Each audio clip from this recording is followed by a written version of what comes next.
আজি হৈছে ভাইটিৰ ঘৰ উঠা আৰু আপোনালোকে জানেই আৰু ঘৰত বিয়া বুলি ক'লে মনটো এনেই ভাল লাগি থাকে। এইফালে ওলাই মেলি ৰেডি আৰু এখন দৰা গাড়ী সাজু, কিন্তু দৰা কইনা ৰেডি হোৱাই নাই, সেইকাৰণে আমি ওলাই মেলি ৰৈ আছোঁ। আৰু এইফালে হৈছে আমাৰ দৰা আৰু এইফালে কইনা। কৈছোঁ আপোনালোকক ওলাই হোৱা নাই, সেইকাৰণে ভিডিঅ' কৰা নহ'লে ফটোকে লগাই দিছোঁ। এইখন ফটো আমাৰ যাবলৈ ওলোৱাৰ প্ৰথম ফটো। আৰু এয়া মই চুলিকেইডাল ঠিক ঠাক কৰি আছোঁ গাড়ীত বহি মেলি, আৰু মানুহবিলাক অহালৈ ৰৈ আছোঁ। আৰু বিয়া ঘৰ আহি ফাইনেলি আমি পাই গ'লোহি। আৰু ইয়াত পোৱাৰ লগে লগে বেটাই মোৰ মোবাইলটো লৈ ল'লে, জানেনে?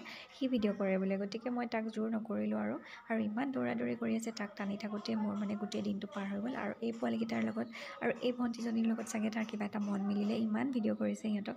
যিমান ভিডিঅ' আছে মেক্সিমাম ভিডিঅ' সিহঁতকেইটাৰে হয়। আৰু এই ফটোকেইখন হৈছে আমি অহাৰ আগমুহূৰ্তত মৰা ফটো।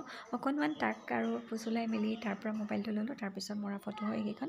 আৰু আজিৰ মিনি ব্লগটো মই এনেকেই ফটো দিয়ে সামৰি দিছোঁ।